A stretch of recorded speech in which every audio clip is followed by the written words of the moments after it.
Welcome back to Conservative Daily. Joining us still is Chris Jersky. We've been talking about the assassination attempt. We've been talking about exploding pagers and cell phones and everything else. It's a wild time. But now we're going to drill down into the great state of Florida, and we're going to hear about the battle that MAGA Republicans are dealing with respect to their own party. DeSantis, even though we all agree that what he's done in Florida is a positive step to get away from the weaponized DOJ, but things aren't as clean and pretty as the mainstream media would like you to believe. So, Mr. Producer, if you'd go ahead and bring up the video, we're going to get Chris's commentary after we watch it. But I think this has to do with elections, and let's go ahead and take a look at it.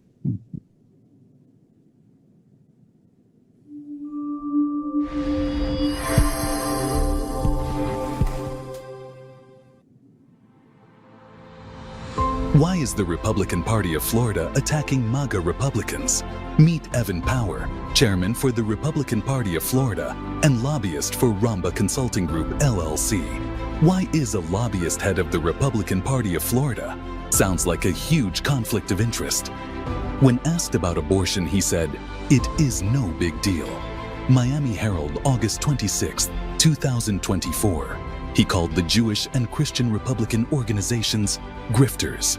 Evans' email, July 20th, 2024. Evan Power unjustly targeted Florida Republican Assembly, a Judeo-Christian and pro-Trump organization, by serving them with 16 cease and desist letters, stating they could not use the Republican name and use their own trademarked elephant. April through June 2024. Evan Powers ordered William Helmick to file a 30-page frivolous FEC complaint against Florida Republican Assembly. July 23, 2024. Under his leadership, he wasted tens of thousands of dollars of Republican resources, unnecessarily on legal fees, making false frivolous claims against the Florida Republican Assembly.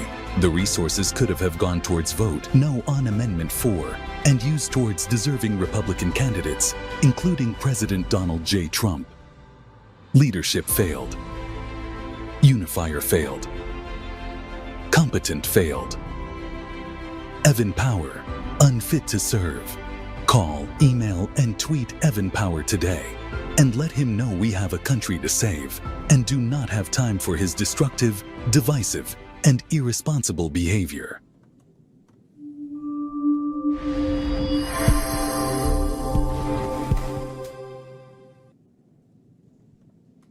Okay, so I did misspeak. I was thinking of Corey Bird, who's another bad guy. Evan Power is definitely a sympathist, though, for all things DeSantis, and it really was the FRA's stance. I think, in particular, when you all actually put out a request or a demand that he come back and actually govern the state of Florida, that they went after you all. We had you on the show a few months ago, Chris, talking about this lawsuit.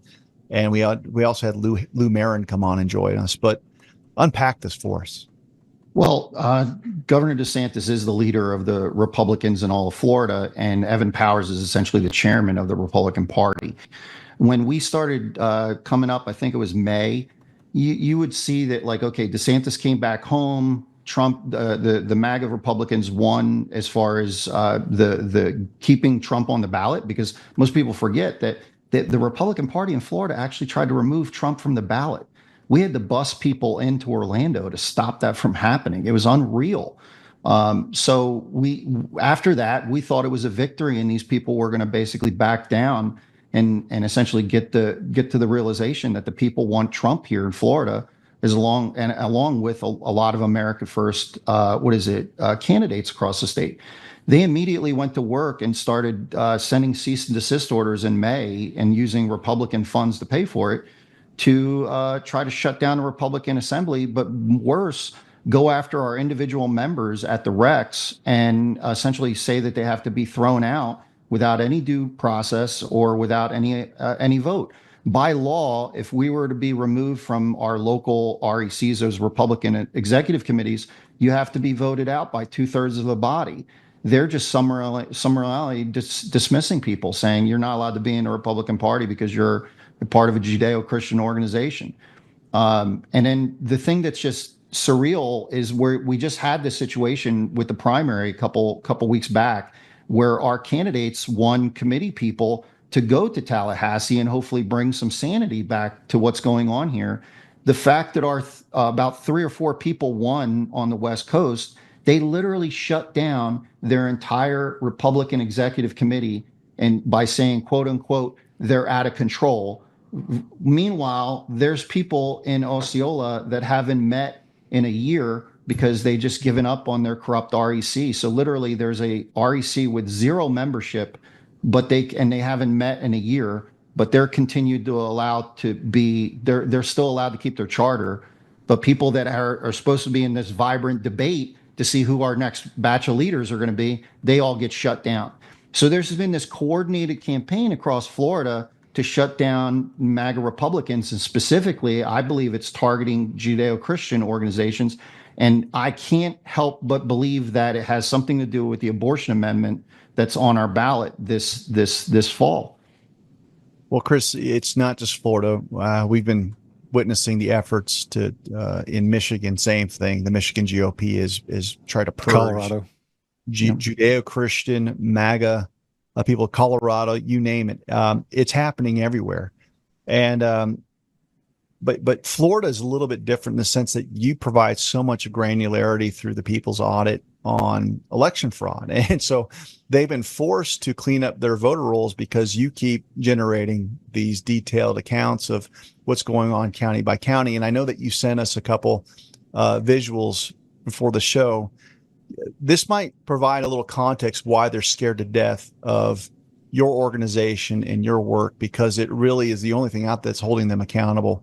So, Mr. Producer, if you can bring in the visual with mail-in ballots returned over time in Florida's primary, and then we'll have Chris walk us through this.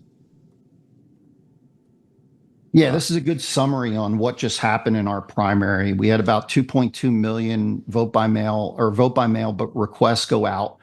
Out of that, 65,000 questionable addresses.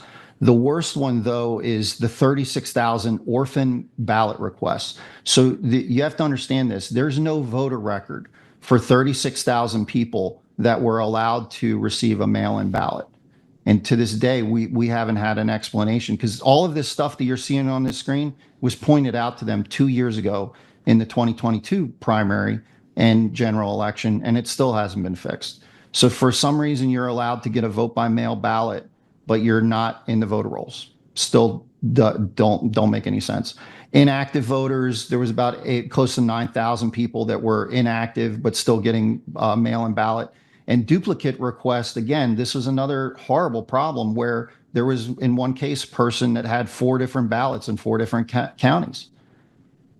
Okay, so just to put this into context, I mean, it's one thing when we think about the margin of victory between a Trump versus Biden. You know, you're looking at 11,000 vote disparity in Georgia, and so what I'm seeing here is a large enough percentage of error that you can alter who wins at a statewide race, especially in the primary, but down to like state rep races, local races.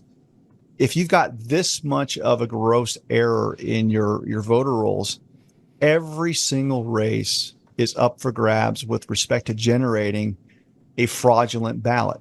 And what's so disgusting about this is that the system sees these as legitimate ballots when we know they're not. The fact is there's a voter ID that's being generated that's tied to a fake ballot that can be produced. And so however that ballot is received by an election worker, they're not going to be able to spot this as something that's fraudulent. It's part of the system. It's baked into the system. So look at these numbers to our viewers out there. Questionable addresses, 65,000. Requests that are going out that should not be going out, 36,000. And because you brought this up and let my people go, a lot of these requests, don't think that this is confined to a county, because these addresses are or these inactive voters are being reactivated and inserted in different counties depending on the need. It's such an elegant system. So Continue on, Chris. I know that you had a few other. Yeah, if you can bring up the next slide, this is probably where I want to spend the most time. We had that conversation and let my people go. If you still have the video of this, this would be great to release. But we still are seeing this issue that is just doesn't make any sense. You would think logically that most people are voting and vote by mail like as a ramp. So as we get closer to election day, more mail-in ballots are being basically returned. And if I was going to use the early voting date as a marker, that's primarily when it comes into focus for people to say, hey, I need to do some research and figure out who I'm supposed to be voting for. The market provides, there's voter guides, there's news articles, things like that. But all of that stuff is happening typically the week before, the week of early voting. But none of that is happening in mail balloting. Mail balloting, in fact, the majority of the ballots arrive before early voting starts. And that doesn't make any sense to me. If you're looking at that bar chart and you see those two big blue bars that stick up, those two big bars represent more volume of ballots arriving on the 22nd and the 29th of July than they do the last red bar there, which is the August 20th day of the election. So somehow all these people know who to vote for nearly 30 days before the election actually is supposed to happen. And it just, the other thing is these ballots are sitting in the election, the volume of ballots are sitting in these offices for 3-4 weeks, hopefully supervised, but I mean, they're just sitting there. And you're going to tell me with a straight face that no one can access them, change them, and move them around. If there's not a evidence here that you shouldn't be voting by mail, it's the fact that these ballots are just sitting there for so long, unsupervised. I don't think the supervisor election's sleeping next to them with a cot. You could just inject whatever ballots you wanted into it. Yeah, I mean, and the other thing is that like if just because you mailed your ballot doesn't mean your ballot is going to be scanned. And the other thing is the timing of this is very suspect because in Florida specifically, we have a central printer in Orlando called Cathedral. They used to be Fiddler. They print ballots for 2/3 of the state. And exactly when those spikes happen is exactly when the volume of mail-in ballots are being mailed out to the state. So again, it doesn't make any sense. Most people, I'm assuming, just like a bill, because I used to do a lot of payroll, a lot of invoicing. When you mail out bills, there are some people that pay the bill immediately, but the grand majority of people put that aside and wait till maybe 10 few days before the due date and send it in. So you would think that as we get closer to election day, usually during early voting, the grand volume of those ballots should be returning. It should be swapped, in my opinion. It should be 60% of the ballots arriving after early voting starts, but it's the opposite. 60% of them arrive, and some counties were worse. So a grand majority of the ballots are arriving before election or early voting starts. And if you go back to that Evan Powers thing, we had this weird thing that happened in Florida. And I really think it was because we've cleaned the voter rolls and we've reduced their ability to cheat. They actually started injecting fake voter guides out there. So again, to that point, people were out there trying to figure out, who am I supposed to vote for? There were literally circulating fake voter guides that had rhinos on them. And basically they were being used to convince people to vote for those rhinos during early voting and so on. But the thing was, they said they were going to do an investigation on that too. And it should be fairly easy to figure out who printed them. They were all printed in bulk. I mean, somebody should be able to investigate that and find out at least who the printer was and find out who paid for them. But they've brushed that under the rug. Chris, so between those two things of the fake voter guides and this huge volume of ballots that were printed in Florida, it's not like people were staring at each other going, how did our America First candidates lose offices in the primaries so much? It's not because the people don't want America First candidates in office. That's not the reality. I keep on, I hate to bash on Colorado, but basically I was in a room the other day with a bunch of Republicans and I asked them common sense, think about it. If you go to California, Colorado, Washington and Oregon, The correlating factor to all those solid blue states is they're near or at 100% mail-in ballot. And I'm begging people in Florida, please don't go along with this. I mean, the Republican Party is pushing mail-in ballots as well as every supervisor election in this state, just pushing that. Oh, it's so convenient. That is how you lose your state. You are literally buying the rope that they're going to hang you with. Yep. And Chris, this needs to be explained because I mean, even though we talk about the machines, I don't think people quite understand. Just because we show you examples of machines being subverted, that doesn't mean that's the optimal way. It's not as if the cheaters want to hack and have things that are visibly demonstrable. In other words, they don't want to have surveillance footage of postal carriers showing up in the dark of night. They don't want to resort to the actions of Ruby Freeman and Shay Moss at 1 o'clock in the morning. Those were contingency plans that they had to make because there was a large enough segment of people showing up on election day. In a perfect world for the cheater, you want to have as much time. And here your chart shows us it's not even early voting. It's before early voting. And so one of the things that I would just implore our viewers to understand is that when we talk about the machines, we're not just talking about black box tabulators. We're talking about the integrated software that provides metrics that informs the cheat. And so as long as you have absentee ballot tracking software, which Florida does, every state does, VR System has this, they have crude metrics, that they can work with well before the primary.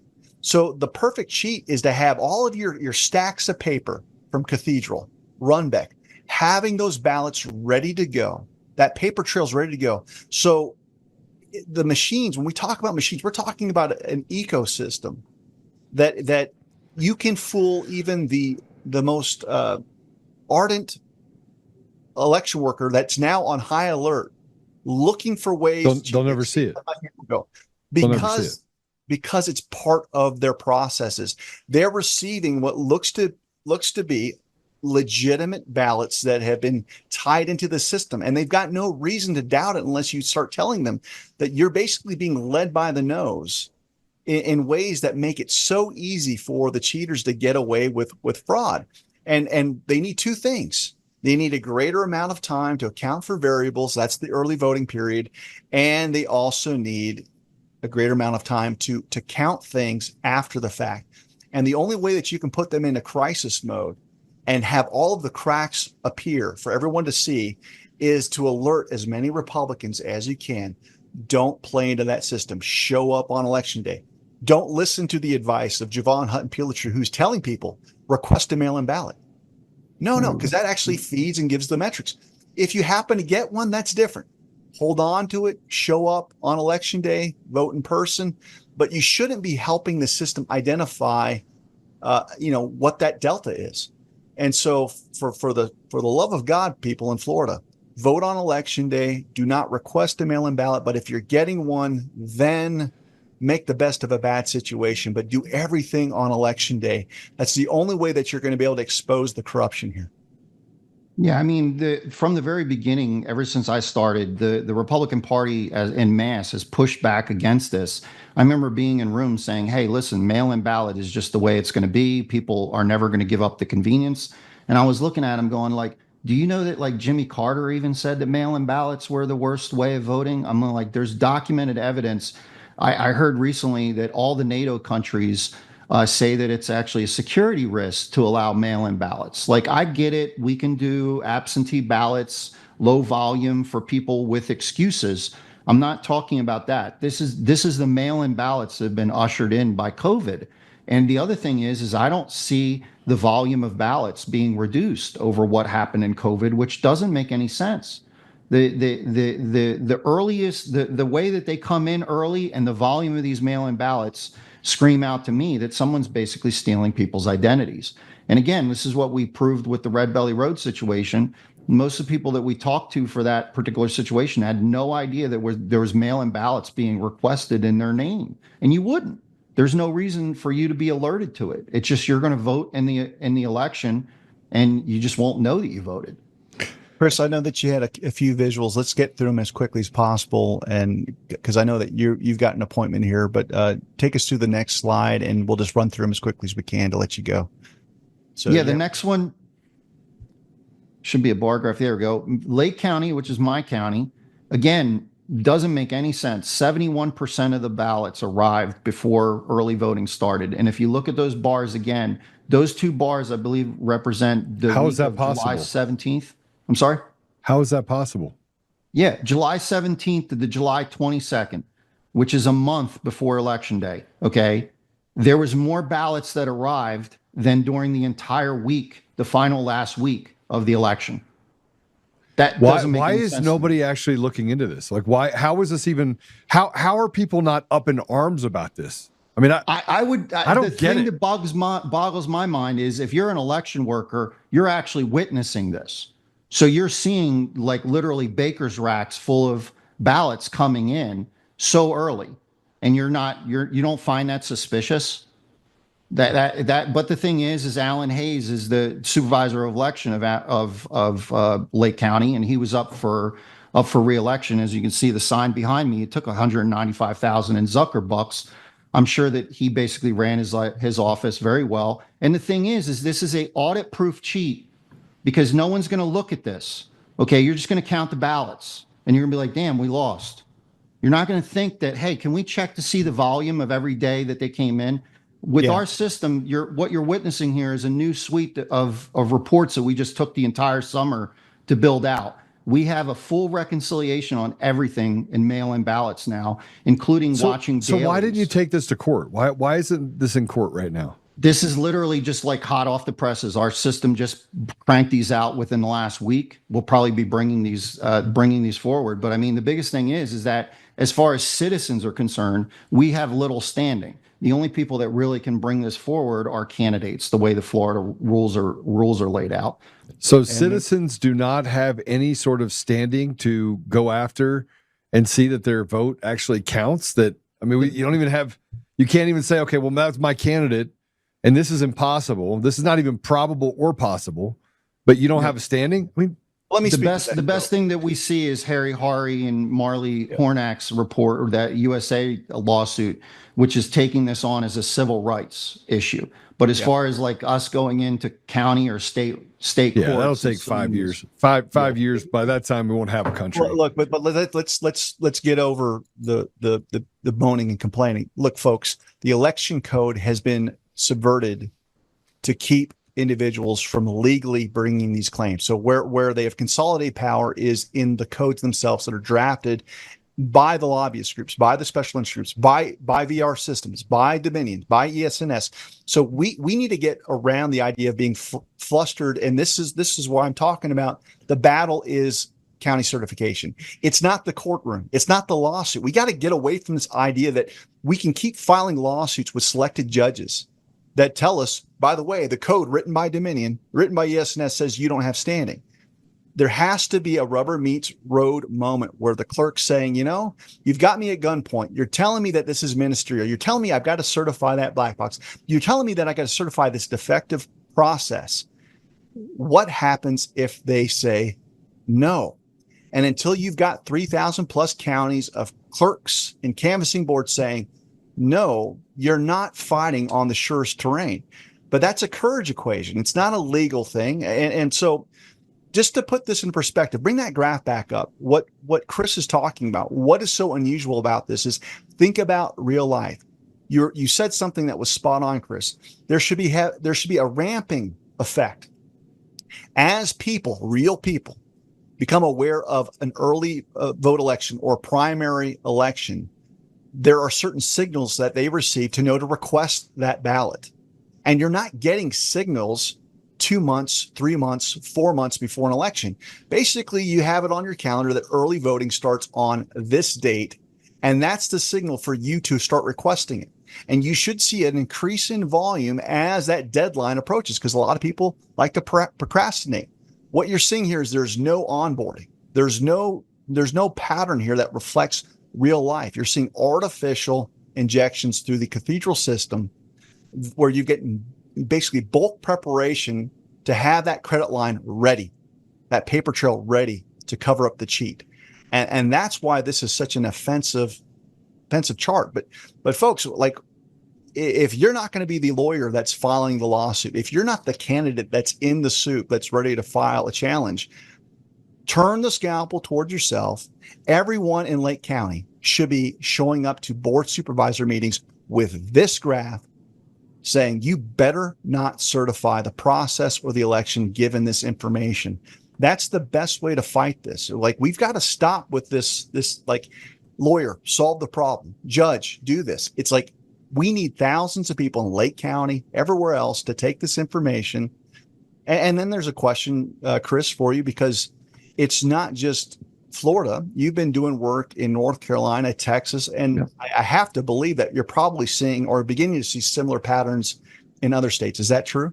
It is. And fortunately, over the last week, another set of reports that we were working on, just giving horrifying results of people being injected back into the voter rolls with older registration dates.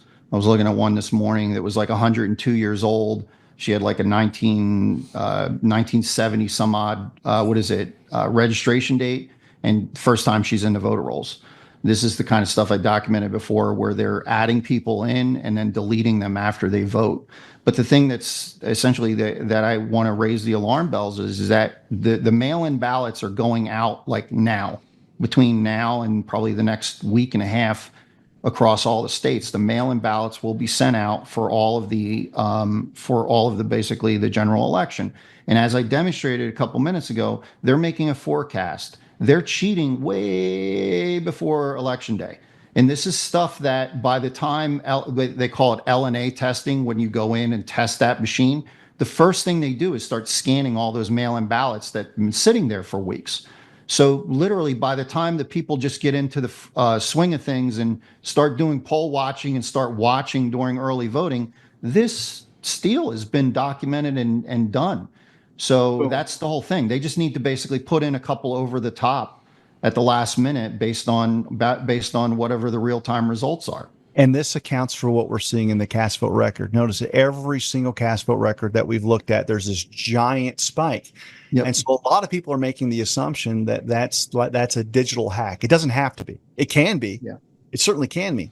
But if you are creating your paper trail well in advance and you start running those ballots through a machine, they know way ahead of time where they've got to pad the system. So almost every single cast vote record, we're saying, if you're looking at a ratio between a Trump to Biden, like 90% of the ballots being counted that have already been, created, favor the selected candidate, favors Biden. And we've got one more slide from you. Let's get through real quick. One thing I was going to add to that is, how DeSantis has those little pump boots. That's essentially what we're doing here. We're lifting the candidates up a little bit higher so they look a little bit better than they really do. And I remember talking to Draza about that when she first was pointing that out, that Biden and Trump were 50-50. And it's like, how? That guy was in the basement. And then it dawned on me. I was like, well, what if the paper was actually there in time? And that's where we dived into that timing of the mail-in ballots. So this is specifically earlier when we were talking about Evan Powers. He's going around the state right now taking credit for the million voter lead of Republicans and saying that he's done this incredible job of get out the vote, and of course all the people that supposedly moved to Florida. Strange thing is that we've actually lost voters since 2020. And the reality is that if you look at that number there highlighted in green, over a 4-year period, only 42,000 Republicans have been added onto our voter rolls. If you look at the pink ones next to it, we've actually removed nearly 1 million Democrats and 250,000 NPAs. And I can't take all the credit for that because that's been the tremendous grassroots coalition that's come together. Our reports were probably basically putting the signal out there and making sure that it was cleaned up. But it was a coalition of all these people that came together, especially all those people that did the hard work of canvassing and standing out in the hot sun of August. I can't forget that these people, these patriots, went down to the local level and applied the pressure to basically get the voter rolls cleaned up in the state. But I keep on telling people, if you want to turn your state red, you do it by cleaning the voter rolls. You can't just basically like do a Scott Pressler and stand at gas stations because it's not going to do anything. Yeah, the numbers here are they're too great to think that this is an honest shoe leather, get out the vote excitement type thing. And again, it just shows you the duplicitous nature of Evan Powers, that you're doing the work or your coalition's doing the work and it's happening. So now they get to take credit for it. Yeah. All while not talking about the root cause of the problem, which is the machine software platform that allows them to make these adjustments the way that they do. They won't even talk about the number of Democrats that were removed. That's the thing that's so disconcerting about this. They make it look like that they went out and did get out the vote and made sure that all these people moving into the state got registered. I feel like they're just trying to say that. I mean, that again, I feel like it's a married effort on the Democrat side and the Republican side, and the Republicans are saying, "Hey, we've already negotiated with the Democrats that we're going to pick our candidates. Just allow us the kabuki theater." Yep. I mean, I don't see any other reason why Republicans are the ones that have actually blocked stronger voting laws in Republican states, along with the Democrats. And we see what's going to happen in November. And every poll that's put out, that's normalized, put out there. I mean, even like Elon Musk putting out there was 80-20, right? Yeah. For Kamala or Trump over Kamala. But my concern is actually more at the local level than it is at the national level. I'm more concerned about what they're doing to steal communities than I am. That, and with this new amendment that's coming through in Florida, they could still push that over the edge. This abortion amendment that we have is written in such a way that it's like so despicable. It literally is making it look like you're helping women's health. The first thing that gets eliminated, because it will be a constitutional amendment, is any notification to parents when minor girls get abortions. That is the first thing that will be eliminated. It literally null and voids every law that we have protecting minor girls in the state, because it literally trumps it and says, oh, it's a right. You have to have an abortion, so you can have anytime, you can get it anywhere from anybody. Well, Kristen, let's tie this back to something you just mentioned, the way that the Florida election code is tied. It's very, very candidate centric on who can challenge and who has standing. When you start talking about manipulation of down ballot initiatives, amendments, you've created a partition where if you don't like, how people voted on Prop 4 or amendment this or amendment that, there's no mechanism to provide them with legal standing, because it's not the candidate's race, it's something else. Yeah. And so if you really want to devastate a community, load up your ballot with as many amendments, because there's no way to challenge it. It's ingenious, but it's absolutely evil. Chris, give us a way to follow you, figure out how people can support your amazing work at the People's Audit, and just put out a call to action, if you will. Yeah, we still have lots more work to do, especially in Florida and these other states that we're in. The best thing to do is go to my website, thepeoplesaudit.org. And that's where you'll find some links also to my social media and Substack, where I detail some more of these findings. I primarily write to Telegram, which I'm also there at The People's Audit. So if you can help out by a donation, I've been doing full-time work on this, and I've put about 100% of my resources into this, my business resources. If you feel moved by this, please give a donation on that page as well. But we have a lot of work to do, and primarily I'm really worried still about what's going to happen with the election. Out of everything that we're monitoring, I'm really confident about what's going on in Texas. There's a lot of great patriots working in Texas. But even though we have a lot of great workers in North Carolina and Georgia, I still see them as vulnerable. Georgia specifically, they're piling people into the voter rolls, and we're going to be monitoring vote by mail there. But unfortunately, it's anybody's guess what they're going to do. Like at this point, I fully expect them to steal it. So this is a message for the RNC, if you're serious, which we know you're not, to the Trump campaign. Why people like Chris Jursky, Seth Keshel, the people that have actually been dealing with the metrics, aren't part of your election integrity strategy. When we're talking about the actual nuts and bolts of getting screwed, you need to start incorporating this, man. We have tried to put Chris in front of all of these movers and shakers, and they do not want to deal with the software platforms and the machines. And if and when we're screwed over, you got no one to blame but yourself, because we've got experts like Chris that have been doing the work, giving us the metrics that we need to fight back. And we're so thankful for you, Chris. God bless you. We're going to pray for you at the end of the show, but we've got a whole nother segment we're going to run through real quick. But take care. Thanks for having me. Thanks for being on.